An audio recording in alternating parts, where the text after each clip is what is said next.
they're both connected. They're both survival. We could survive within our own bodies through the character development of martial arts. We survive in society with other human beings through the training of martial arts, and we survive in the wilderness. Which are two of your favorite movies so far? I love Braveheart, Bahubali, like that whole series.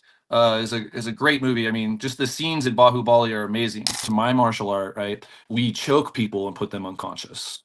So, so when you're choking somebody, there's two arteries that are running right here in the side of our neck, right? The carotid arteries that are coming up. So when I put someone into a choke, like a rear naked choke, and I'm squeezing their neck, I'm cutting off the blood supply to their brain.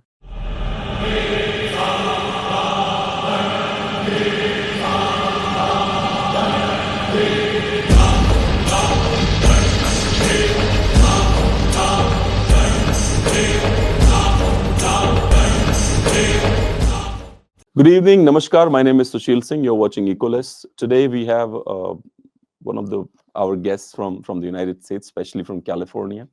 Meet Mr. Chad Keel. He's head instructor of 11 Elevation Jiu-Jitsu Academy in Wrightwood, California. He started his career in 2006 at Al Garza's program. Chad honed his skills under the legendary Polio Golibel in San Clemente. From 2013 to 2018, he taught at Global's Academy. I'm sorry if I'm saying that name bad. Global's Academy. Mastering the art of Brazilian Jiu-Jitsu in 2017, Chad founded 11 Elevation, driven by the vision not to just teach self-defense, but to foster personal growth and leadership. His students' successes in global tournaments reflect his commitment to excellence, community, and individual potential.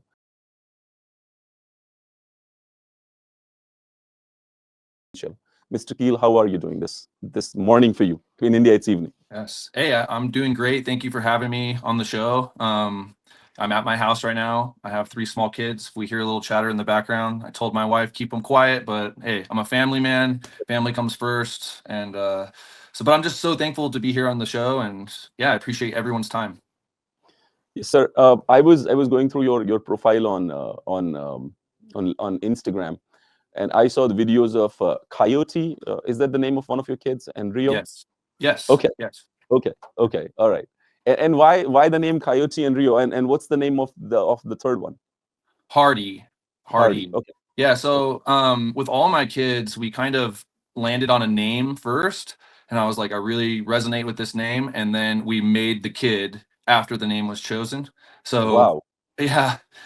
So Coyote, I just really like the name Coyote because I live in a mountainous, desert, arid region where there's lots of coyotes and they're legendary kind of tricksters. So I birthed Coyote and she just owned up to that name. She's a trickster. And then Rio is kind of twofold. My wife is Latina, so Rio means river, but also because I teach Brazilian Jiu-Jitsu, Rio de Janeiro is like the birthplace of Brazilian Jiu-Jitsu. So I really liked Rio. And then Hardy was my first ancestor who landed in America in 1702. So I just wanted to kind of bring that person back into fruition, which we did. Okay, so like, did you do this research, like, or do you have a family tree at home in written somewhere? Like, how do you know that the person was Hardy? Yeah, I did. I have a family tree and a lineage that goes back to our first ancestors who landed here in America. And when I saw that, it was obviously a man named Hardy and my daughter's named Hardy, but Hardy is such a unisex name. I figured if it's a boy or a girl, it's going to be named Hardy. So you have a family tree at home. Now, I was also watching some of your Instagram videos in which I saw that you talk about movies, like, you know, that's one of your favorite things. So which are 2 of your favorite movies so far? I love Braveheart.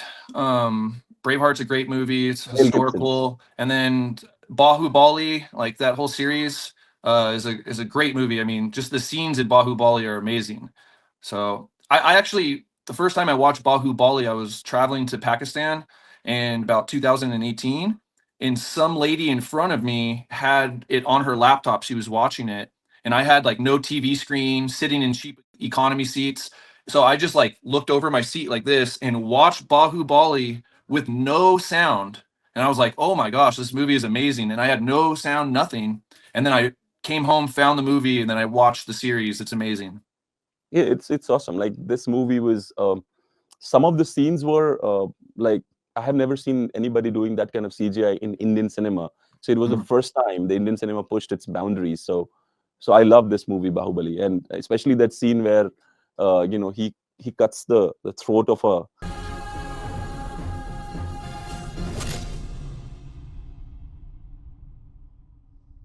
a prince.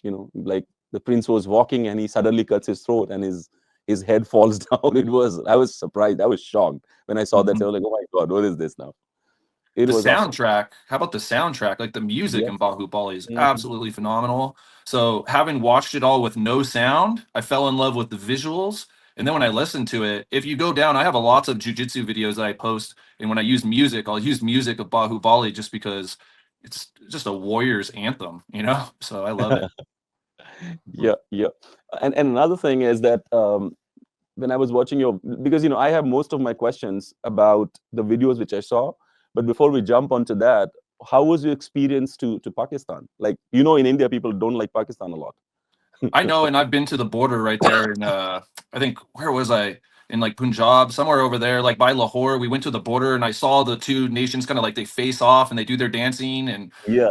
so I yeah, it's my experience was great. You know, I taught survival skills and martial arts and I've been there for three different times, 2018, 2019, I think 2020.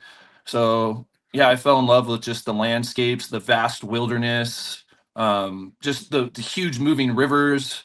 You know, I've been to the heart of those rivers where all the tributaries come in. I think the Indus River, right, that comes down Yep, through your yep, country starts in Pakistan. So I've yep. been to the heart of where that river or starts, and I'm in love with nature. So it's phenomenal out there. Have you been to that place called as Karakoram Range? Like it's always into snow. I mean, it's a very very pretty place. It's above Islamabad. Actually, I think I don't know, but I just read about it because we don't get Yes. visas to go to Pakistan. Yeah, that's unfortunate, but yeah, at the same time, yeah, I've been all the way up there in Hunza, like up in Hunza. So the Beautiful. Yep. yes, and I've Hunza seen the Valley. Yep. glaciers. I've literally been standing. I camped on the glaciers where the glaciers Wow. melting and it becomes the Indus. You know, like Mhm. it's amazing. Did you also see those the people to whom we say that Kailash people who Yes, were in past they were Hindus, but then they are also called as Greek ancestry. They have some. Their eyes are blue. They're very white. Did you get a chance yes. to meet them, Kailash people? Yes. I saw straight up white people with red beards. And I was like, oh, look, another American's here. And they're like, no, dude, that guy, he lives here. Yeah, I've seen him. It's crazy. And I've seen the rock carvings, very ancient rock carvings. There was a big Buddhist kind of tradition in that area. You know, there was Hindu.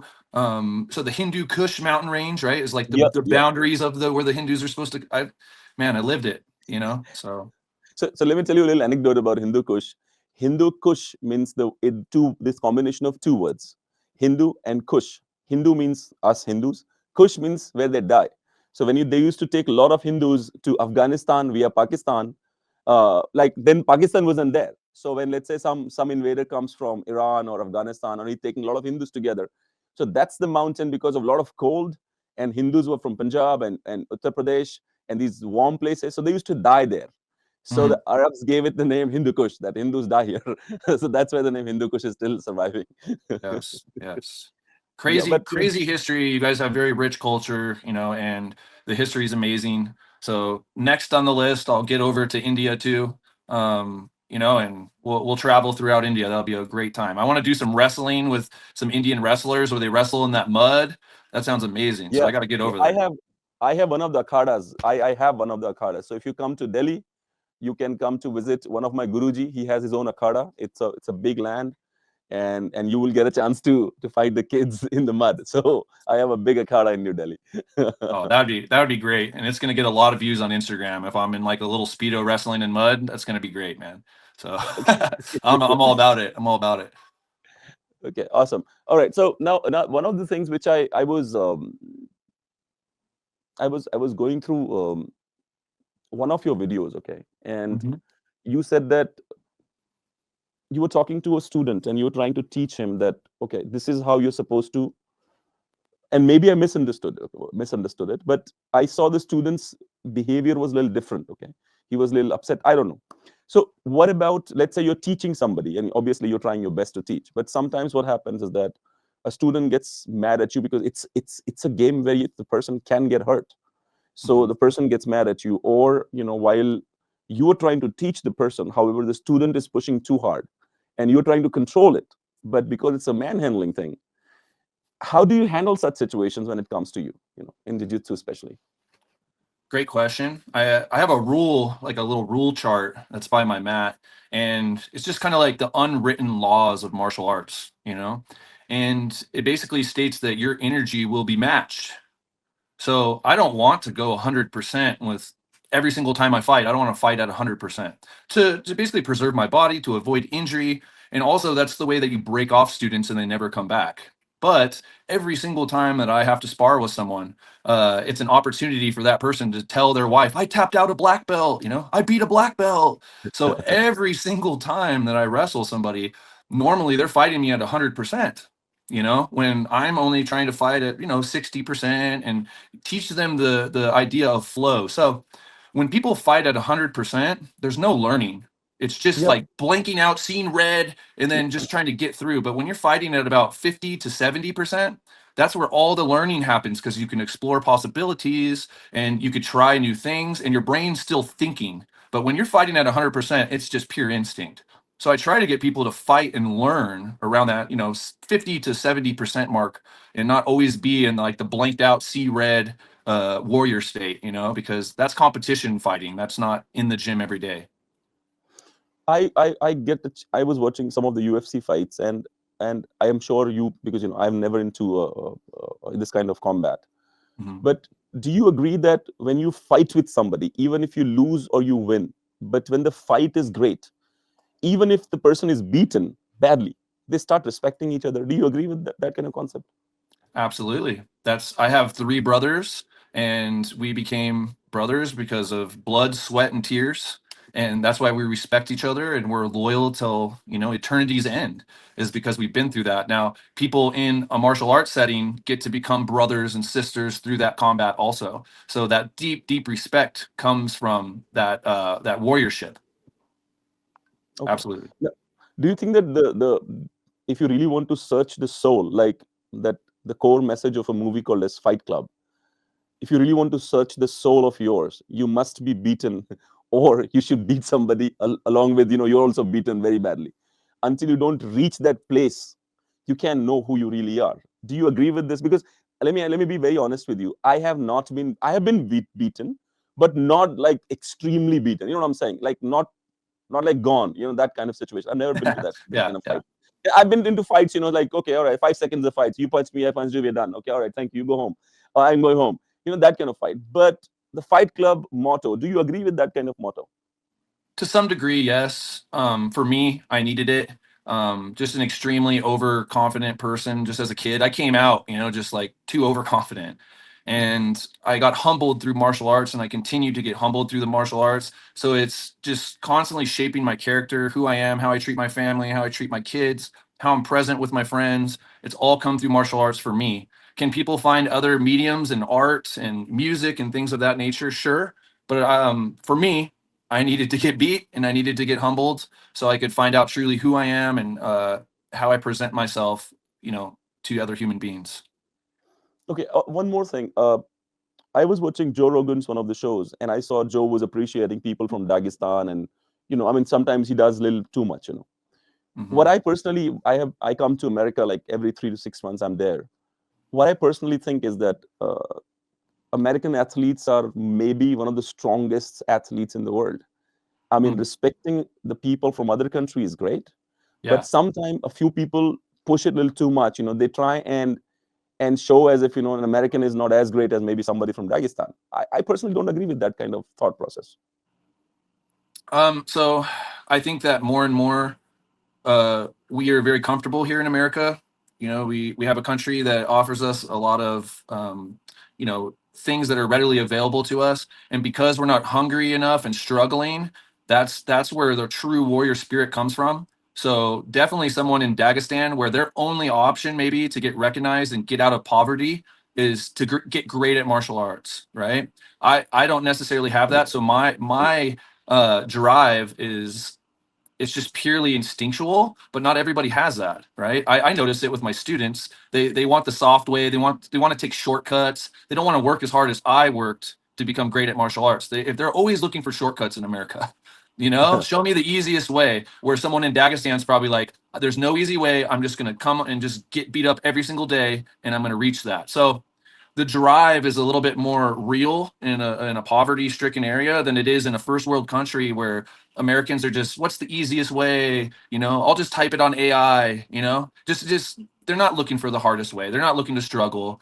I like legendary stories, I kind of live to have a good story. So when we're sitting around a campfire, I could be like, oh yeah. And then I did this and I was suffering and this happened and this happened. And people, no way. I live for that, but not everybody does. My father, okay, my father, he recently passed away last year in September. So sorry, but yeah. So what he used to like, I always believe that I made a little bit of money, but my father made stories. You know, a young man should have stories to tell. Okay, so my yes. father was a wild man. Okay, he used to carry guns. He used to carry. We call it koda in India. Okay, so it is made out of skin of a cow, and it's big. And if you hit somebody with it, it really hurts really badly. So once what happened, my father was coming from his job at maybe 2 o'clock from one of the jungles, and a leopard attacked him. So the leopard caught his stomach. Okay, so my father, look at the way he thinks. I mean, I would be like, oh my god. My father is thinking that, oh, so he's my leopard is holding a chunk of meat from his stomach.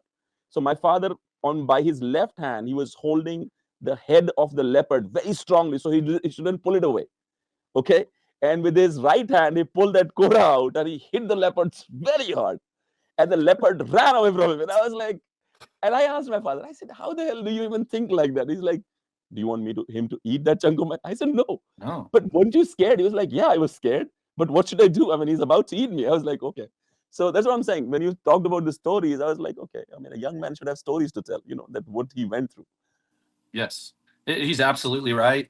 And me and one of my other brothers were very much, we live for the stories, and that's the way you get through the hard times and the suffering, right? So when it's really hard and it's really difficult and people want to quit, I think, man, this is going to be a great story to tell one day. And then that pushes me through to live up to my legend. So I'm not saying that your father did that. That was like survival instincts, right? He didn't hesitate. He didn't hesitate, and he had to fight for his life, and he did. And at the end of it is a great story that motivates other people to like live up to that legend. So that's great to hear, man. I love it. My father, exact same way. Endless stories, and I could never tell what was real and what was fake though for my father, 'cause I think I'm sure my father might have added like 10-20% out of it, because sometimes you have to tell an interesting story, otherwise people would not listen to it, right? Because he had those marks on his stomach, so I knew that he was attacked for sure. Yeah. Oh yeah. All right. So American way of shortcut. Let's discuss that a little. I was reading about a medicine called as Ozempic. I think they take it to reduce weight or something. Okay. And now the side effects are coming and people are getting blind or something. Are you aware of this? Like, I'm not. I just read about it. I'm not, but that's a perfect example of a shortcut leading to just a demise, because there are no shortcuts. So people will easily, instead of trying to face like physical therapy, they'll take painkillers. Instead of trying to lose weight the OG way, the original way, right? They're going to take some new fancy drug to try to drop the weight, but there's always some ramification at the end.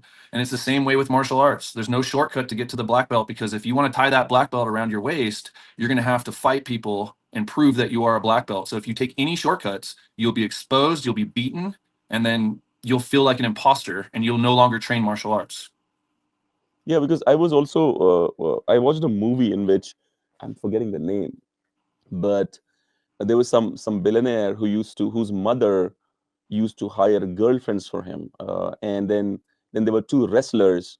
He made a big place within his home, and he hired a gold medalist wrestler brothers, and then he shot one of them. What was the name of that movie? Do you remember the movie?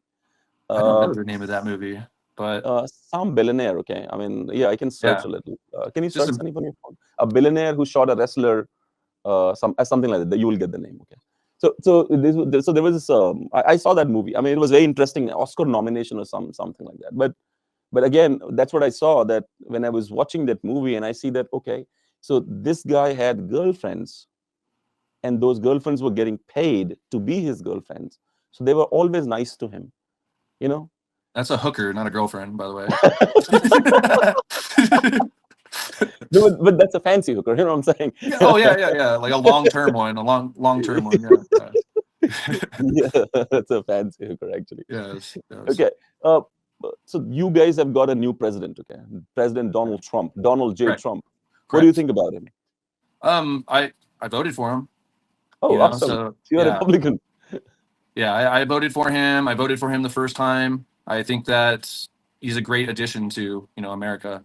Okay, so this guy is Mark Fogel. You might have heard the story of him. He was in Russian prison, and I don't know. Maybe what I personally feel is that maybe Trump just called Putin once and said, you know what, he's not an asset of America. He's just a teacher. Let him go or something. I don't know, but he let him go. But look at the way president is handling it. I mean, I was so touching. Your old mother. I have a little bad. It's very difficult to articulate how proud I am of you and how proud I am of what you've done and being back in my country.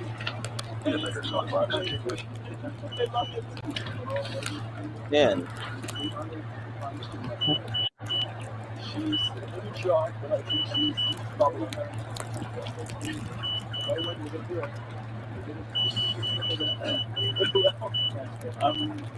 In double and I would not. did you see that? Yeah, absolutely. I mean, I have Yeah. tears in my eyes. I mean, I saw it. This is the third time I'm watching it. And did you see the way he was crying and he was thanking him? And then then Trump said, I mean, later on in the same video, Trump tells him that I had to get you, man. Your mother would have killed me. And his mother is like 95 years old lady. And he was like, I have to get you out, man. Your mother would have killed me. I mean, it was such a touching video of Donald Trump. Exactly. And, a president who has his citizens' backs and, will move heaven and earth to protect his citizens is an amazing leader. And you could tell that that's not fake. He's right there in his face. He's listening to him and, just has his hand on his shoulder to be that like face to face. It's not political. It's just in his heart to do what is right. So it's great to see. Apart from the people who are suffering from the Trump derangement syndrome, I personally don't think that Trump is unlikable. I mean, I am from India. I just love that man only because he's upfront. I mean, he'll tell you that to grab them from their pussies. This is how he is. I mean, you remember that case in which some lady said that he raped me, and he said she's not my type. It was hilarious. I was like, wow. When you said in that video that Ms. Leeds would not be your first choice, you were referring to her physical looks, correct? Just the overall. I look at her, I see her, I hear what she says, whatever. You wouldn't be a choice of mine either, to be honest with you. I hope you're not insulted. I would not, under any circumstances, have any interest in you. I'm honest when I say it. I would not have any interest in. No one can talk like that if there's a case on you and you're like, she's not my type. Yeah, he has no filter. He speaks his mind, and ultimately, why I voted for him, and millions of other Americans, is he's not a politician, and the politicians have let us down again and again and again. So that's why we elected him to do what he's supposed to do and get in there and change things, cut out the fat, and bring us back into prosperity. So, yeah, it's weird. I live in California, so it's a blue state. I was coming on that. Yeah, go ahead. Yeah, so it's a blue state, man, and it is what it is, So even right now, I'm trying to be like as politically correct as possible because I'm surrounded I'm behind enemy lines, sir. Yeah. But this time, if you look at the picture of California, this time Trump got a huge amount of support from California. I mean, any Republican for Absolutely. matter of fact. Yeah. Absolutely. It's just the cities. It's just the cities where people already receive lots of government like aid. Those are the people that vote blue, in my opinion. If you look like the rural areas of California, I live in the mountains. It's red where I am, obviously. But if I go into Los Angeles 2 hours away, it's a completely different story. Everywhere that voted blue is a city, it's a metropolitan area. It's not a rural living, freedom loving area. But I mean, is it true about the stories which we hear from San Francisco, the homelessness and? It's a normal afternoon on the doorstep of San Francisco's main government building, a snapshot of America's fentanyl crisis. There was a shit tracker or something somebody made, like how Yeah. much? Yeah. Are those stories app. true? Yes, absolutely. If you, I can go into Los Angeles, it's the same story. We have Skid Row, we have homeless living on the street. The cities are, they're horrendous. And it's because of these policymakers and these people that get elected, and they're more concerned with these like DEI projects and all these weird things of like hiring people who don't belong in leadership positions just because of their race, just because of their sex or gender orientation. These people are brought in for under the guise of equality, right? But they don't have the accolades or the education or the proven leadership, the resume, all that's not there. It's just, oh, you're transgender, you're perfect for the job. So, No, but it Gavin Newsom, I mean, the governor of California, he is somebody, who's epitome of lefty liberal, the cabal which we see. Would he take a jab from a low merit transgender? Would he go to a doctor who's hired by DEI? The answer is no. They don't do that. They don't. Mhm. They want them. The equality is for the poor people. It's for us, not for Mhm. them. Mhm. Equality is for us only. Okay, all right. I'm gonna get you a transgender doctor who would not know how to save you or to kill you, or the fire. Recently we saw the fire department getting worse and worse in Los Angeles, just because of the fact that these people were hired through some DEI. Yeah. And, the fire department, props to them. They did a great job, but really it was the city managers, right? And the people that were elected into these positions that failed with the infrastructure. There was no water in the fire hydrants. When the firefighters pulled up and they hooked up their hoses to fight the fire, there was no water. And that goes back to Trump talking about all the water in the northern part of California that needs to be released, down here. So we actually have water in our reservoirs so we could fight fires. That's why home insurance companies are dropping homeowners and they won't insure them, is because the infrastructure is wrong and they're going to take a major hit. So that's why they're dropping homeowners insurances, right? And it's hard for us to get insurance for our homes here in California because wildfires are so rampant and we have no policies in place to kind of mitigate these fires, right? So it's a cluster of bad decisions, and man, I'm living in it. Like I said, I'm behind enemy lines, but I also Do you in feel like that 2000. when you Go say ahead. that? Do you feel like that you're behind enemy lines? Is there a feeling that I'm a Republican in a blue state, or are Absolutely, there people yes. who make you feel that that, oh, you're a Republican in blue state? In 2020, we had a mass exodus from California, right? So we had all my brothers and sisters who were like strong conservatives. They all moved into the Midwest and states that were red. So they all fled California. And I had a desire to flee too, but then I kind of thought about the Vietnam draft dodgers, the ones who like ran away from Vietnam instead of like doing the draft and going to serve their country. So if I leave California and I take my vote away from California and I move to a red state, then the Democrats will control California and it will only be a matter of time before they come and infiltrate the next red state. So I feel it's my responsibility to stay and keep voting red here in California and stay and keep having my voice be heard here and not leave the front lines. So yes, I'm left behind, I'm behind enemy lines, but it is my American responsibility to stay here in California and make sure that I keep advocating for the truth. So that's why I remain behind enemy lines, sir.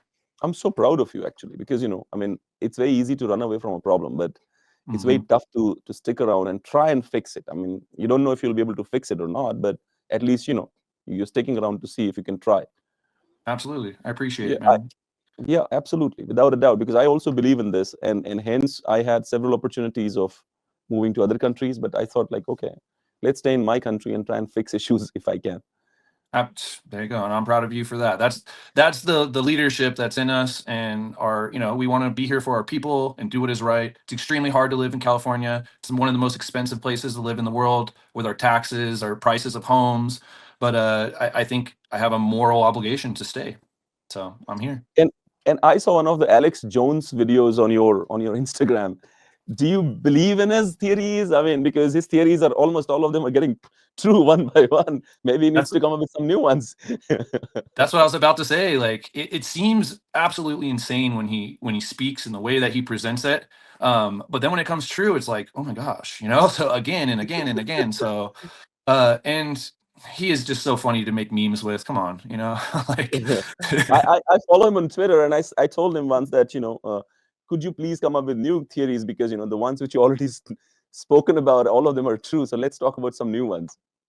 Absolutely. Okay, one more. I saw one of your Instagram pictures in which you're sitting with a gun somewhere. Mhm. Where is that? I love firearms, and I love to do firearms training. I love the Second Amendment, which we have in our country. It's our right to bear arms against a tyrannical government. You'll hear Biden and say, "Why do you need an AR-15 to hunt a deer?" But that's not what our Second Amendment says. Our Second Amendment says we should bear arms, so that way, if our government ever becomes tyrannical, we could overthrow them and bring back freedom. So we bear arms to keep our government in check. We train to keep our government in check. And we have the right to a militia here. And I just believe the Constitution, but I probably sound like Alex Jones right now.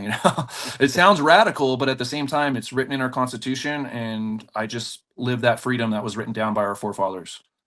Yeah, because what the lefties, liberals, and the communists, what they do is they lie to you so many times about something that you get uncomfortable about it. You're like, am I doing the right thing or not? What am I doing? Is this correct or incorrect? My thoughts on gender. That's what they're pissed about. They're starting to lose the war on language control.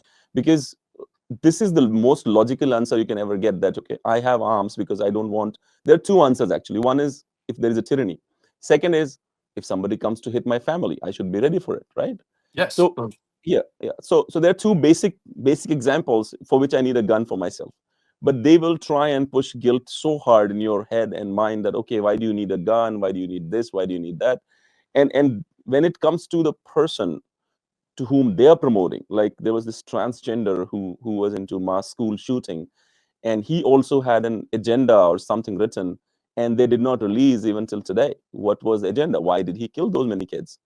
So that's what they do, and they do it so, like death of Jeffrey Epstein. I mean, like they do it everything upfront, right on your face, and they're like, okay, do whatever you can. We'll do it what we want to.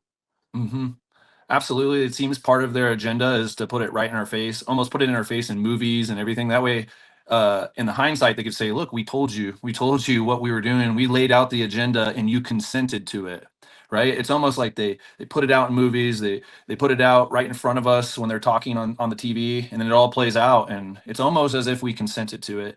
I think that is part of the whole cabal or whatnot, is they need consent to do their kind of agenda.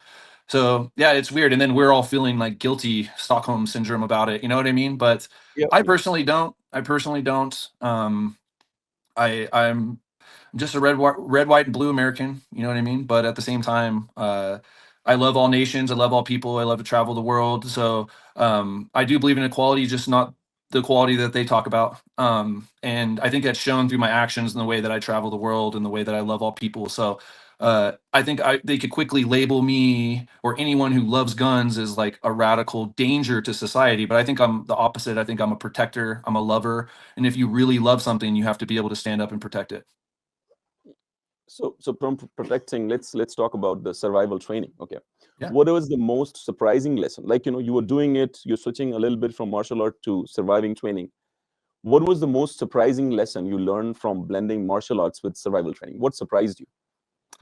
So they're absolutely connected, right? So if you think about it, martial arts is how you train your character, you train yourself, but also how you could survive in peace among other human beings, right? Because when you have a high level of martial arts training, you can actually win most fights through just your words and through conversation.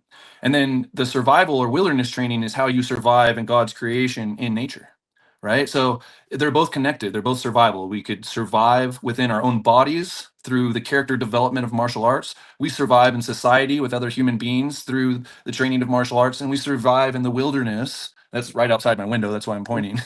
We survive in the wilderness through the wilderness training. So it's all survival to me. It all comes down to food and water, baby. So it is. Okay. And how do you keep your students motivated? And when you're teaching martial arts and the surviving training, how do you keep them motivated? Like they get tired, right? Of course, you have to understand the students' why, right? I think I started martial arts because I wanted to be some badass and I wanted to probably just beat up people. I think that's why I originally started. I started young, right? But that's not enough. That reason why, that'll probably get you maybe 2 years in and then you'll end up breaking off and quitting because that's not a strong enough reason why. So you have to discover the true reason why you want to reach the higher level of martial arts. And as an instructor, you're constantly trying to pry that out of your students. That way you could hold that reason why in front of them almost like a carrot on a stick, and keep them going. So you're constantly bringing up that reason why, having conversations with them, and then knowing how to hold them accountable. A good instructor holds their students accountable for their reasons why. Okay, so let me tell you a little story. My daughter, she's 7 years of age. So she was in her school, and I went to pick her up. So this boy, same age, same height, but he was a boy. He was faster than her. So they both started fighting, and I didn't get into it because I personally believe that if kids are fighting, let them sort it out. Mm. So the boy was faster. My daughter was also hitting him, but he was faster. So he punched her on her face, like here a couple of times. Okay, and I, when I saw that she's about to be beaten really badly, so I jumped in. I said, you know what, enough. Okay, all right. So I told that kid, okay, all right, get away with it. And he just walked away. And then I told my daughter's like, Papa, let's go. I said, no, you stand here and face everyone who saw this, because what happened. You have to stand here and see everyone, because you're not supposed to fight with these people. You're supposed to fight with yourself. So look at everybody who was looking when you were getting beaten. She saw them. She came to me in my car. Do you know what the first thing she said? Papa, I want to join boxing. She had her why right there. And it was from her heart, not because she wanted to do something. She was like, she failed in whatever she wanted to do. And she was like, and now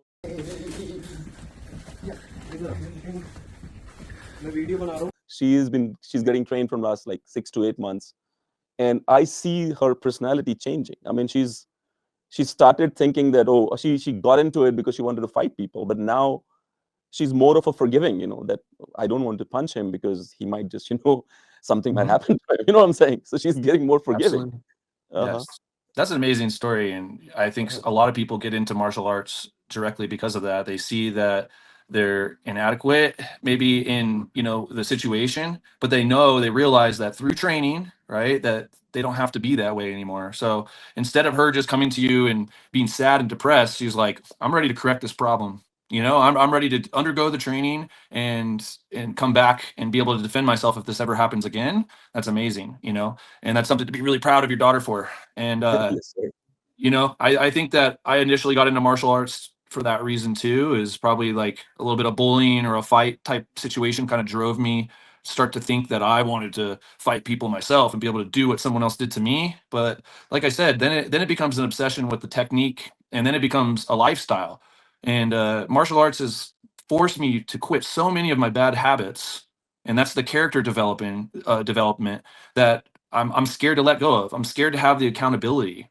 I have an accountability of my entire gym that's holding me to this standard, and I just want to keep Yes, sir. living it. Yes, sir. Yes, sir. Yeah. In your experience, what is the most crucial mental attribute, like discipline or resilience, that you teach both in martial arts and survival training? And how do you cultivate this in your students? How do you do that exactly? Yeah, that's a multifaceted question. That's a difficult question, actually, and because it can be different but resilience. I think it's resilience, and then I would say consistency, right? And it goes back to the shortcut thing, but consistency is the most important thing. I think that there's no shortcuts, like we talked about, in getting good, Mhm, and you mhm. have to just be the last person that's there every day. A lot of my Instagram videos that do well, I show that I'm like sparring with somebody, and then I'll just put a little caption, a little meme caption that says 55 missed calls from my wife, and then it's just me training, right?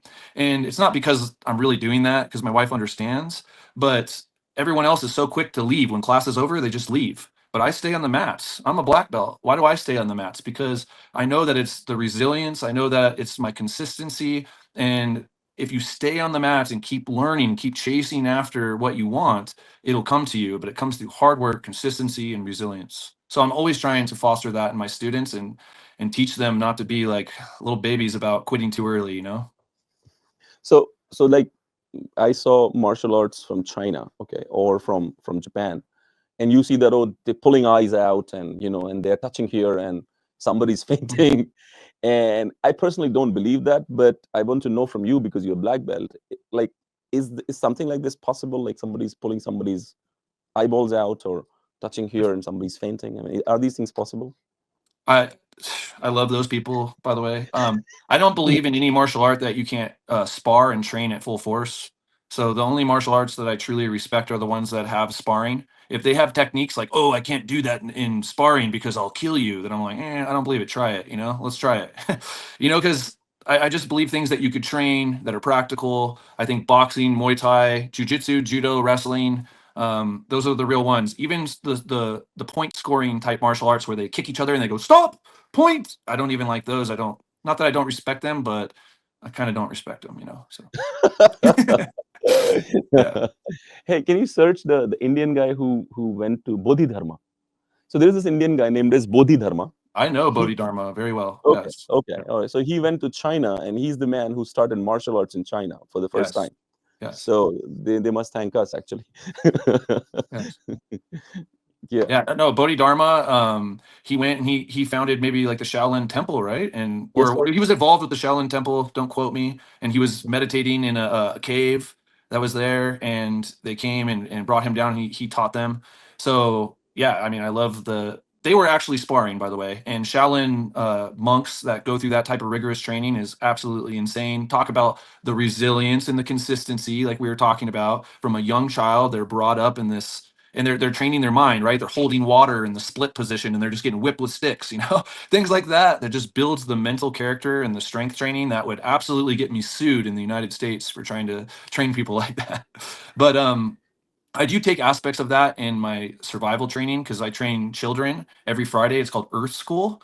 So we go out into the wilderness and they practice bushcraft and all that kind of stuff. And I make them carry water up mountains and do all types of that type of training. That's very similar to the training that Bodhidharma had the Shaolin monks do. So Okay. One more thing.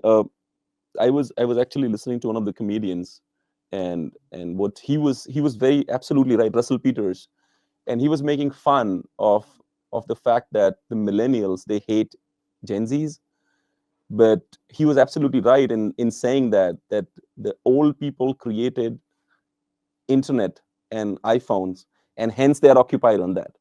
Had we not done that, our kids. And then he also brings up this matter, that we're supposed to whip their asses. He was literally using these terminal. That's why I'm saying it. So he was like, my father used to whoop my ass, and I don't do that to my kids.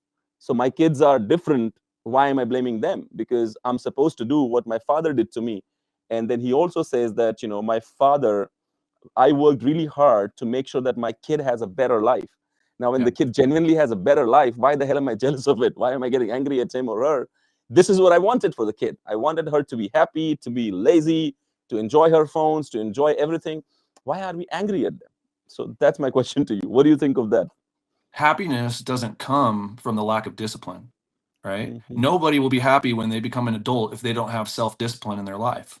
So as parents, we chose to have these children. They didn't choose, right? We chose. I laid down with my wife. I created this kid until they're 18 years old.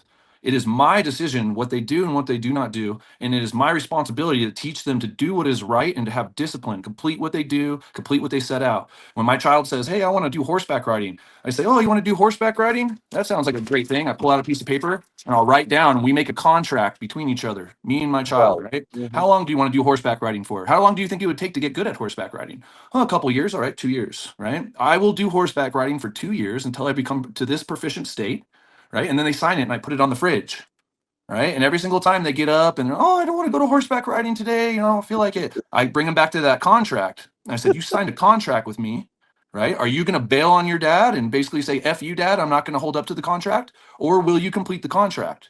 All right. So it is our responsibility to teach them that when you wake up, you may not feel like going to work, but you still go to work, right? You may not feel like brushing your teeth, but you get in there and you brush your teeth. If you don't teach your kids self-discipline, it's your fault that they'll struggle in life with depression and anxiety and the lack of success. So Yep. I don't hide discipline from my children at all. I think that it's my responsibility, and I take accountability for making these kids. I made them, right? So it's my choice what they do until they're 18.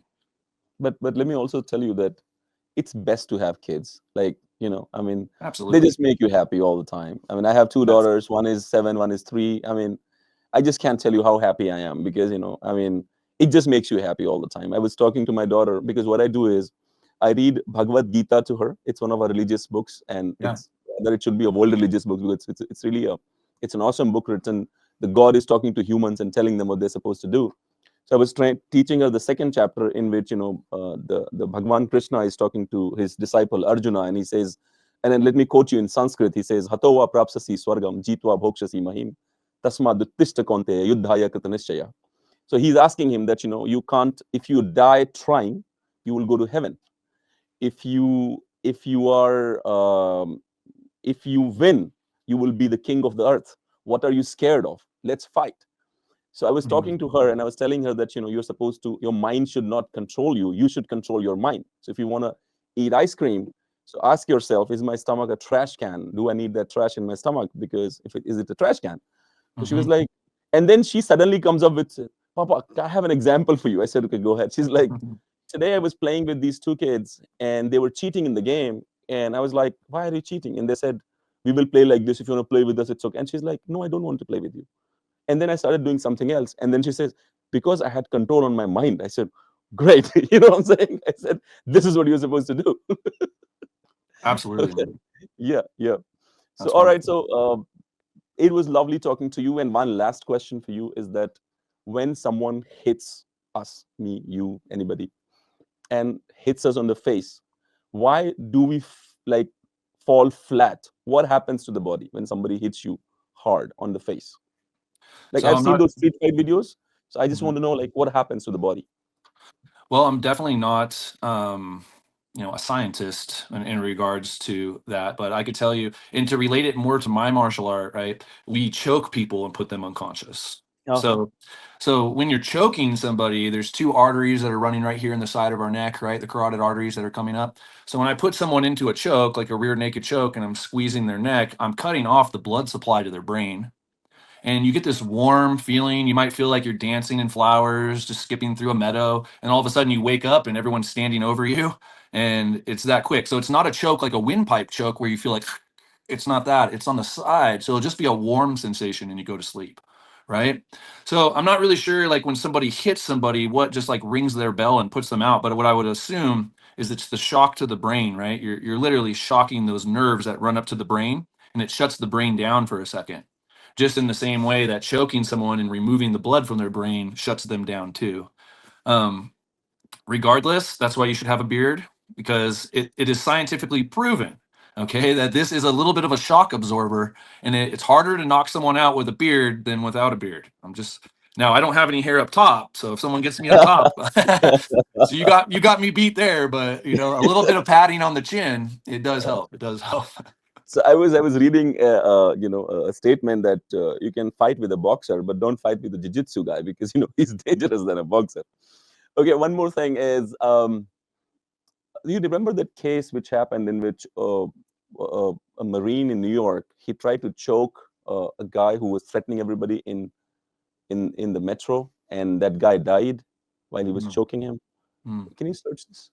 Like this guy was okay. So like how would you know that you're choking the person and the person will not die? Like where is that red line? So there's some scientific research right now that actually proves that jujitsu people live longer because we're constantly squeezing those arteries and pumping blood back up to the brain. Now, how you would know is if I put someone to sleep, they could go to sleep probably in 5 to 10 seconds of me holding them, but they're not going to die unless I hold the blood away from their brain for multiple minutes, right? First, you'd probably, if you kept holding that choke, you'd probably have some sort of trauma to the brain that might be long lasting.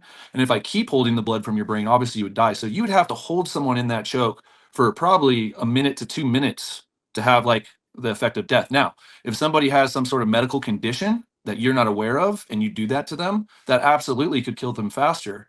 So I'm unsure. But at the same time, like I would say, the best thing to do, and this is a good way to close this podcast, the best thing that you could do is win with your words. Because one of our best fighters in jiu-jitsu, his name was Leandro Lowe, and he was in a nightclub down in Brazil, and there was some guy acting crazy, and because he was a great fighter, he kind of grabbed that guy, separated him from the situation, pushed him outside, said, "Hey, get out of here," right? Well, that dude ended up, because he was embarrassed, grabbed a gun, came back into the nightclub because he couldn't fight Leandro Lowe, and he shot him in the head and he killed him. And we lost one of our best athletes because of that situation, right? So I would say he did the right thing. He removed the threat from the situation. But when you remove the threat, make sure you're cool with that guy. Make sure you say, hey, man, I'm going to be praying for you. What's going on? Why are you in this kind of state? And make sure that you two are good to go. I was at my gym and I was teaching kids. All of a sudden, out the window, there's this guy like punching in the air. He's kicking my building. He's slapping my window. And all the parents said, hey, what's up with that guy? We're scared to go outside because it's normally the moms that bring the kids. So I had every right to go outside and just beat this guy up, So I go outside and I say, hey, man, what's going on? Like, why are you slapping my building? And he goes, you're going to have to call the cops. You're going to have to call the cops and they're going to shoot me right here. So I could tell, like, he's not in a good mental space, And I kept trying to talk to him. I was wearing my black belt when I came outside. So he's like, oh, you're a black belt. You're going to have to take me down. You're going to have to, just so irate. And something just came through me that says, you know what this guy needs? He needs a hug, man. He just needs a hug, right? So he's freaking out. He's yelling. I just came up to him. I just grabbed him and I just said, you need a hug, man. And as I was holding him, he was like this. And then he just went relaxed. He just relaxed. And you know what he said? I needed that hug so bad, man.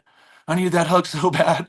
And then afterwards, through talking a little bit more, he's like, I have your back. If you ever need me, man, I have your back, bro. You just call out and I'll be there, right? Just, okay, cool, right? I go back inside the gym. Be for yourself first, you should have said be for yourself first. Right? And I go back inside the gym and everyone's just like kind of looking at me. And I lined up the kids and I said, man, this is the greatest lesson you could have ever seen. I could have went out there and took them down and, tried to be the hero in that way. But then I would have had an enemy. I would have had an enemy in this small town and he would have always wanted to fight me again. But because I went out there and I used my words and my confidence that I could beat him, and I knew I was risking myself by hugging him, but I knew that I could, figure it out. And I hugged him. And now that dude's an ally. Now that guy's an asset. He says if I call out his name wherever I am, he's just going to fall down from the roof, dude, and be there to like swing swords for me. So I'm glad that I did that. And I'm glad that my students got to witness that because that's the way that you win conflict, It was a beautiful story. And one more thing, once you are black belt, once you look nice, once they know that you are black belt in jiu-jitsu, don't you think that they're getting intimidated for no reason? They want to fight you just to see how much strength you have. I still have a friend who is tall, okay, maybe 6'4" or something. And he was a football player for Ole Miss. And, and he was like, he used to walk on the streets and then one day I was like, who are you scared of? He was like, man, I'm scared of that thin guy because he's getting intimidated by me for no reason. I mean, he might just come and shoot me someday. And do you think like this? Like people get intimidated by stronger people? I definitely think that you kind of, you carry that when you're like a big, intimidating looking person for sure. But even being a black belt running a martial arts school, you're going to have people that come in and want to test it all the time. And especially because we are a sparring martial art and we spar. That's how jiu-jitsu was formed, by the way, is the Gracies. They're the family that started jiu-jitsu. When they came to America, karate was super popular. So nobody wanted to come in and learn from the Brazilians. So they started going into karate schools and challenging their instructors. And that's how our martial art got popular. We started the UFC, right? The Gracies started the UFC to prove that jiu-jitsu was the most effective martial arts on planet Earth. So we have this challenging culture. So that's what I told you about the no shortcut thing, because eventually when you put that black belt on, you have to uphold it, right? And it gives me a little bit of anxiety because I'm 36 now, and it's like, man, am I going to be wrestling men for the rest of my life? And just like, but at the same time, if you build a good gym, if you build a good academy, you have a good front line of students who could teach those lessons to those people for you before they get to you, and at least wear them down enough, that by the time they get to you, they're so tired that you just look like a hero. Okay, all right. So I had fun talking to you. It was beautiful conversation, and we might connect one more time if you have time in future.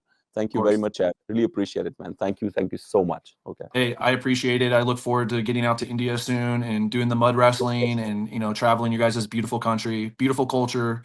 And only one request I have is that I want you to at least have one dinner with us when you come to India, or maybe absolutely. stay in my guest house if you want to. I mean, it's absolutely your choice, but you can if you want to. After we do the mud wrestling, we could come in there and do another podcast in your studio. I'll be covered in the mud and everything, right? Yes, sir. So yes, sir. thank you for you and your team. Thank you. Yes, sir. Thank you.